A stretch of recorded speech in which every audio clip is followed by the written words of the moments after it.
24 दिसंबर 1999 Christmas की पूर्व संध्या। नेपाल के काठमांडू एयरपोर्ट से एक सामान्य सी उड़ान दिल्ली के लिए रवाना होती है। यात्रियों के चेहरों पर घर पहुंचने की खुशी है। कोई अपने बच्चों के लिए तोहफे लेकर जा रहा है, कोई छुट्टियां मनाकर लौट रहा है, कोई नई शादी के बाद पहली यात्रा से वापस आ रहा है। सब कुछ सामान्य लगता है, लेकिन उसी विमान में कुछ लोग ऐसे भी बैठे हैं जिनकी मंजिल दिल्ली नहीं बल्कि एक साजिश है। ये उड़ान थी इंडियन एयरलाइंस की फ्लाइट IC-814। 176 यात्री और 15 क्रू सदस्य सवार थे। पायलट थे कैप्टन देवी शरण। विमान भारतीय हवाई क्षेत्र में प्रवेश कर चुका था। सब कुछ शांत था। फिर अचानक लगभग 30 मिनट बाद 5 नकाबपोश लोग अपनी सीटों से उठ खड़े होते हैं। उनके हाथों में चाकू, पिस्तौल और ग्रेनेड हैं। एक कड़क आवाज गूंजती है, ये विमान अब हमारे कब्जे में है।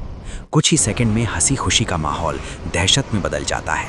बच्चे रोने लगते हैं, लोग सिसकने लगते हैं और पूरा केबिन भय के साए में कैद हो जाता है। हाईजैकर्स में से एक अचानक 25 वर्षीय रुपिन कत्याल को पकड़ लेता है। रुपिन अपनी पत्नी के साथ हनीमून से लौट रहे थे। बिना किसी चेतावनी के उन्हें चाकू मार दिया जाता है। उनकी पत्नी के सामने वो खून से लथपथ हो जाते हैं। विमान में दहशत फैल जाती है। कोई मदद नहीं कर सकता। रुपिन की हालत बिगड़ती जाती है और कुछ समय बाद उनकी मौत हो जाती है। ये सिर्फ एक हमला नहीं था, ये बाकी यात्रियों के लिए एक संदेश था कि ये खेल नहीं है। विमान को पहले लाहौर ले जाने की कोशिश होती है, लेकिन ईंधन कम है। इसलिए पायलट को मजबूर किया जाता है कि वो अमृतसर में उतरे। अमृतसर एयरपोर्ट, ये वो पल था जब सब कुछ बदल सकता था। करीब 40 मिनट तक विमान वहीं खड़ा रहा। बाहर भारतीय अधिकारी सक्रिय थे, अंदर हाईजैकर्स बेचैन हो रहे थे। यात्रियों की सांसें अटकी थीं, लेकिन निर्णय लेने में देरी हुई। स्पष्ट आदेश नहीं मिले। समय निकलता गया। हाईजैकर्स को शक हो गया कि कोई कार्रवाई हो सकती है। उन्होंने धमकी दी, अगर विमान नहीं उड़ाया गया तो वो यात्रियों को मार देंगे। और फिर वो विमान अमृतसर से उड़ गया। इतिहास का शायद सबसे बड़ा मौका हाथ से निकल चुका था। विमान पाकिस्तान के लाहौर पहुंचा। शुरुआत में वहां लैंडिंग की अनुमति नहीं दी गई, लेकिन ईंधन लगभग खत्म हो चुका था। अंततः विमान उतरा। थोड़ी देर बाद उसे फिर उड़ान भरने की अनुमति मिली। अगला पड़ाव था दुबई। दुबई में कुछ महिलाओं, बच्चों और बीमार यात्रियों को रिहा किया गया। रुपिन कत्याल का शव भी वहीं उतारा गया। लेकिन असली खेल अभी बाकी था। विमान अंततः कांधार पहुंचता है। उस समय वहां तालिबान का शासन था। विमान को घेर लिया जाता है, लेकिन स्थिति विचित्र थी। तालिबान न तो खुले तौर पर भारत के पक्ष में था, न ही पूरी तरह हाईजैकर्स के खिलाफ। दिन बीतते गए। विमान के अंदर बैठे लोग थक चुके थे। खाना सीमित था, डर असीमित। हर रात ये आशंका कि अगली सुबह कौन जिंदा रहेगा। हाईजैकर्स की मांग सामने आती है, भारत 3 आतंकियों को रिहा करे।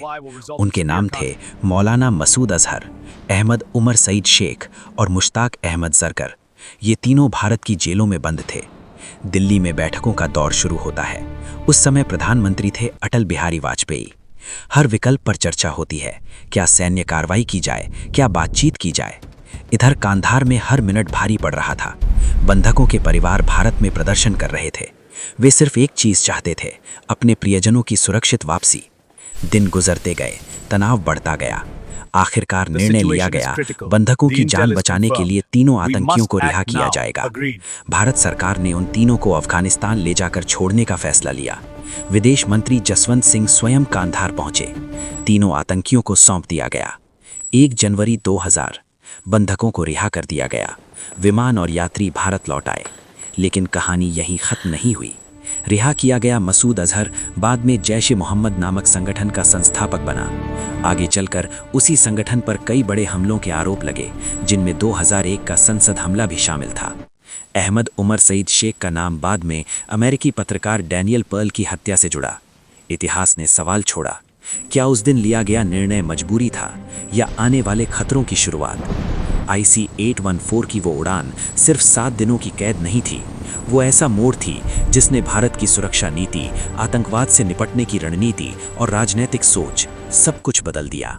एक विमान, सैकड़ों जिंदगियां और एक फैसला जिसकी गूंज आज भी इतिहास में सुनाई देती है।